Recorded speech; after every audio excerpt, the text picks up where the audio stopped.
Yo guys, Ponchy here, and today I want to show you how to use your analog heat with Overbridge. Let's go. Alright guys, so the first thing you want to do to prep your analog heat is go to the menu here. Then you want to scroll down all the way to System. Go to USB config, and then make sure that it's set to Overbridge. And then, of course, hook up a USB cable and you are good to go. So I have a Logic session opened up here, just a song I've been working on lately. This is what it sounds like. And if you can see over here, I have audio from my Digitone and audio from my Digitact. So I ran both of these in here also with Overbridge. So if you want to check out videos on that, I believe I already have one about the Digitact, but if you want help with the Digitone, be sure to let me know down below in the comments section. So the analog heat, unlike the Digitone, Digitact, and the other analog machines from Elektron, the analog heat is best used, in my opinion, in the master bus, in the stereo out. So over here I have a mastering chain that I was working on, but for now I'm just going to disable those so that way I can show you what it sounds like with just the analog heat.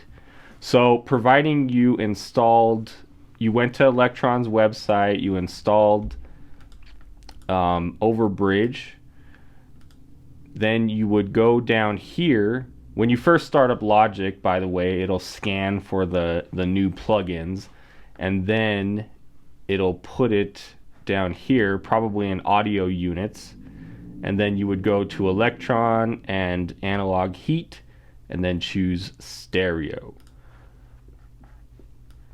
And then, providing you already have your analog heat turned on, it will show up here. You want to make sure that it says analog heat here in order to show that it is enabled. So, but if we play this,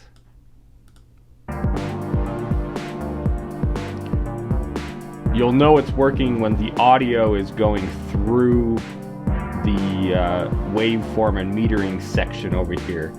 But this plugin is amazing. Overbridge is amazing because you can, not only can you do everything on here that you can on the actual device itself, you don't have to be using any sends or returns with your interface or anything like that.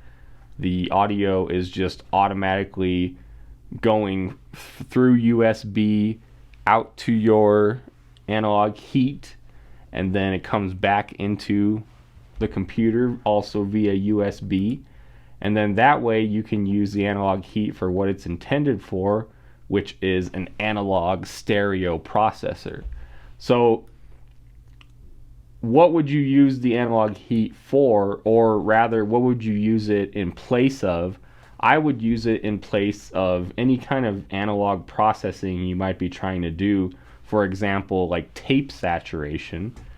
You probably wouldn't want to use tape saturation in conjunction with the analog heat via Overbridge. You would probably want to disable your tape saturation or your tape emulation, whatever it might be, and then just use the analog heat. So if we play this here, you can kind of see, all 8 different analog circuits here, so we can kind of just step through them and see what they all sound like. If your audio is coming out distorted, then it's probably because your gain knob, your drive knob here is way too high. So if we turn this up on the saturation one, for example, you'll notice that it starts to get distorted.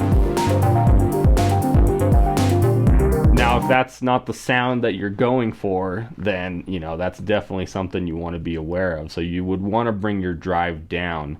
Ideally, if you want, you know, if you don't want distortion in your mix, but you do want to push it as much as possible without distorting, then you got to find that sweet spot of the drive where it's just before it starts distorting, but it's just pushing it as much as you can.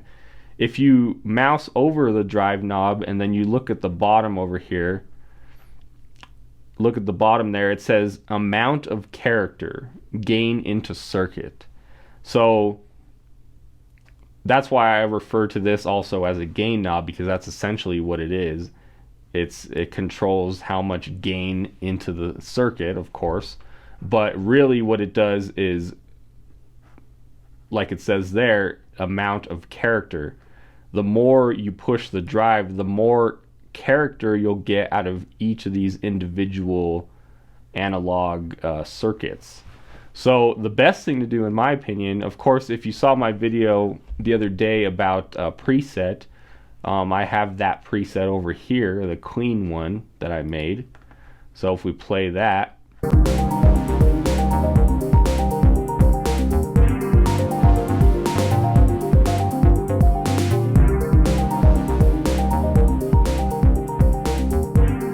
you can hear that because of the gain, my gain staging on Logic here, you can hear that it's distorting a little bit. Even though this is the exact preset that I made the other day on my video, you'll notice that this amount of drive in this situation, because of my gain staging on Logic, is causing it to distort a little bit. So if you were going to use the Overbridge plugin exclusively for the analog heat, then you would have to adjust the preset that we made the other day. So I would end up turning the drive down just a little bit here. You can kind of see when it starts to distort just based on the waveform, because you'll see that it's clipping. So if you turn it up a lot, you'll see that the transients, the edges right here start to get a little flat. And all that means is that it's clipping, which is not necessarily something I mean, it's something you want to be aware of. You know, it's not necessarily, in most cases, that's not the sound that you want necessarily. So you know, you can sit here and check out all these different analog circuits. You know, basically the more you go, starting with the clean boost, the more you go clockwise, the more crazy it gets as far as distortion, and you can really see what it does based on the waveforms here. Oh wow, that is insane. You know, I'm sure there's situations where you would want to use these over here, but these are some insane gain for sure. You know, but keep in mind it is analog, so it's a different sound. It's not like digital clipping per se, at least as far as the analog heat goes. It's possible for you to clip over here in Logic, you know, if you have too much signal here, or, you know, in different spots like a compressor or whatever. But as far as the analog heat goes, if you push this and this starts distorting, that is technically analog distortion. So, but anyway, hope that helps you guys a little bit. I just wanted to help you get it up and running. So, you know, there's tons of stuff to do here. Hopefully you guys can explore a little bit, and if you have any questions, definitely leave them down below. Feel free to ask. I'm available anytime. I try to check my comments as much as possible and try and respond within a day or so. So, yeah, thank you guys for watching, and I'll see you in the next video.